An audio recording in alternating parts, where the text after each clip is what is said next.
Entre 1899 et 1903, la Côte d'Ivoire a connu de nombreuses épidémies de fièvre jaune qui ont conduit au transfert de la capitale de Grand-Bassam à Bingerville. Marqué par ces épisodes et motivé par la volonté d'avoir un centre de recherche national luttant contre les grandes épidémies, feu le président Félix Houphouët-Boigny, qui était médecin, a, au lendemain des indépendances, initié la construction de l'Institut Pasteur de Côte d'Ivoire.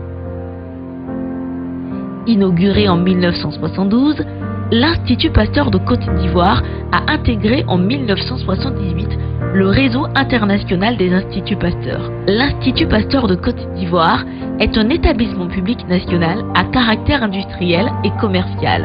Placé sous tutelle du ministère de l'Enseignement supérieur et de la Recherche scientifique de Côte d'Ivoire, il est situé sur 2 sites. Le premier, qui se trouve à Adiopodoumé, s'étend sur 17 hectares, et le second est dans l'enceinte du CHU de Cocody. Depuis 2004, il est dirigé par Madame le professeur Dosso Mireille. Depuis sa création, l'Institut Pasteur de Côte d'Ivoire est au service des populations à travers ses 4 missions que sont la recherche, la formation, l'appui aux programmes nationaux de santé publique et enfin le diagnostic. Il mène des actions dans la lutte contre le paludisme, la tuberculose, l'ulcère de Buruli, le VIH ou encore dans la surveillance de certaines épidémies pour améliorer la prise en charge globale des populations. Son rôle est reconnu au niveau national à travers la mise en place de 20 centres nationaux de référence, parmi lesquels 5 centres sont également reconnus par l'Organisation mondiale de la santé pour la surveillance au niveau régional. Passant de 10 chercheurs en 2004 à 83 chercheurs en 2018, les ressources humaines de l'Institut sont très diversifiées en compétences. Signe de sa modernité, il comprend 48% de femmes, respectant ainsi la parité des genres. La diversité de l'Institut Pasteur de Côte d'Ivoire en termes de qualification de son personnel lui permet d'aborder la santé publique d'un point de vue global qui comprend la santé humaine, la santé animale et l'environnement. Avec 20 milliards de francs CFA d'investissement en infrastructures et équipements entre 2004 et 2018, l'Institut Pasteur de Côte d'Ivoire a développé des plateformes qui utilisent de la technologie de pointe pour une recherche de qualité. Les résultats de cette recherche permettent d'améliorer la prise en charge globale des patients avec des analyses plus rapides et plus précises.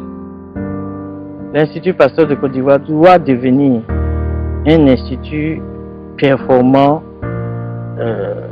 et qui correspond aux normes internationales en matière d'infrastructure, d'équipement, de compétences des personnels, de programmes de recherche de pointe, etc.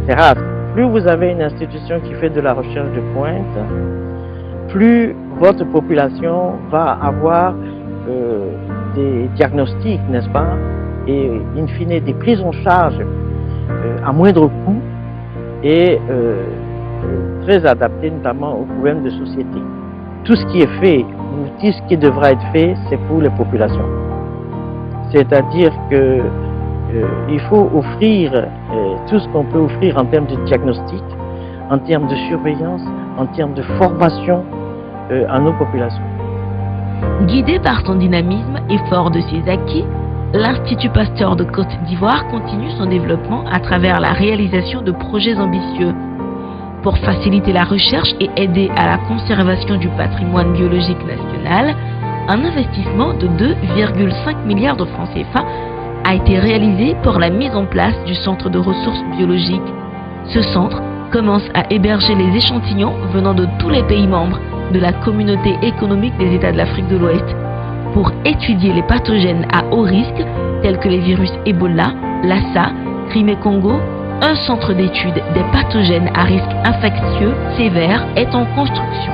Seul laboratoire de niveau P4 en Afrique de l'Ouest, avec un coût total de 5,6 milliards de francs CFA. Enfin, la construction de la plateforme de génétique moléculaire est envisagée pour améliorer le pronostic vital des personnes atteintes de maladies dites non transmissibles telles que le cancer. Cette plateforme facilitera également la réalisation des greffes et permettra le diagnostic de maladies génétiques telles que la drépanocytose, l'hypothyroïdie congénitale et de nombreuses autres maladies affectant l'enfant. Persuadé que c'est en réduisant le poids de la maladie sur les populations qu'on contribuera au développement économique et au bien-être des nations, l'Institut Pasteur de Côte d'Ivoire reste au service des populations.